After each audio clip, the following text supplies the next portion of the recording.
So we made it to a point that we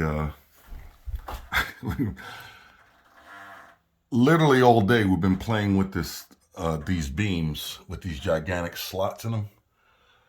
And originally, I think I told you that I wanted to run the pipe below the beam. So this pipe that's here would have wound up like this below the beam. What killed that idea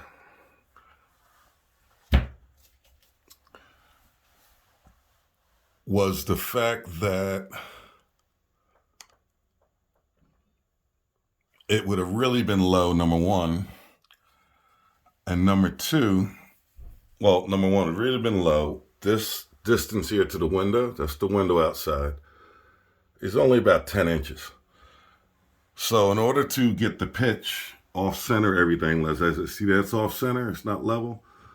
So I would have had 3 inches here, which put my finger about here, plus another inch or two for offsets. And literally the ceiling would have been down to the top of, this is the top of the window.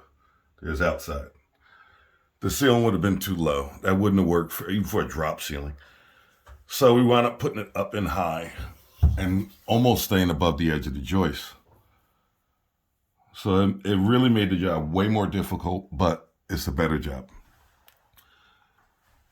And now we realize after all the chopping they did on the beams, we actually ran our new one in the same position as the old pipe was.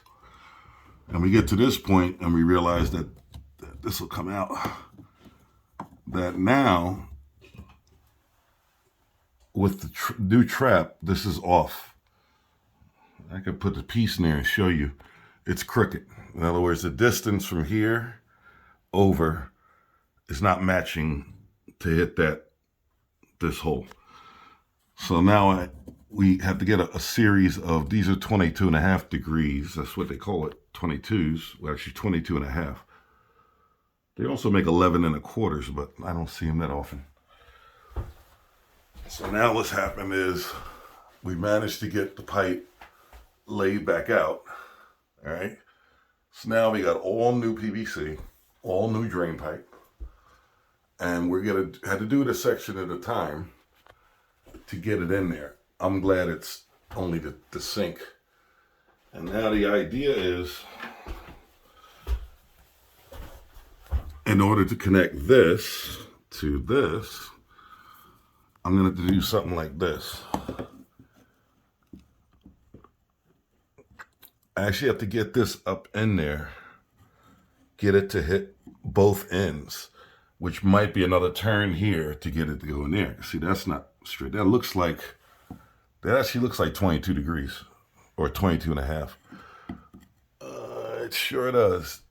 That gap there looks like it's about 22, which would have to go over here and then support the pipe all the way so that it'll drain out. And then what's happening is the tub is going to go in here.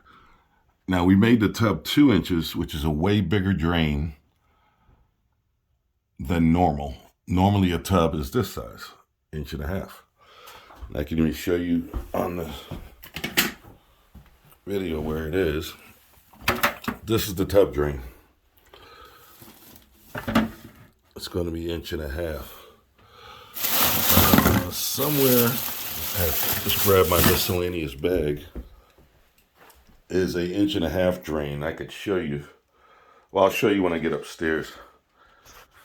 So anyway, this is oversized. It's going to fit in the ceiling. What's nice about these are, it's hard to clog them.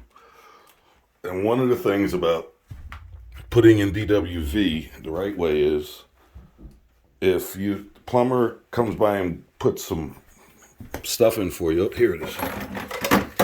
Plumber puts in your drain pipe, and every year you're calling Roto-Rooter, something's not right. So that's the idea, to put it in so it never has to be snaked. So there's the two differences. This one is normally what people use. This is 1.5 inches. This is what I'm using. So you can see how much bigger it is. In fact, I can take this and stick it inside, see, of the drain I'm using. That's how much bigger it is. And what it does is it retards clogging. You can't say prevent because nothing's 100% proof, but you'll stand a better chance. So anyway, that's it for today because we're stuck because we don't have the proper degrees fittings. We had every degree that you can imagine except the one that's needed up here. But still, it doesn't bother me. Tomorrow the drains will be done and we'll start on the water. Okay, see you on the next one.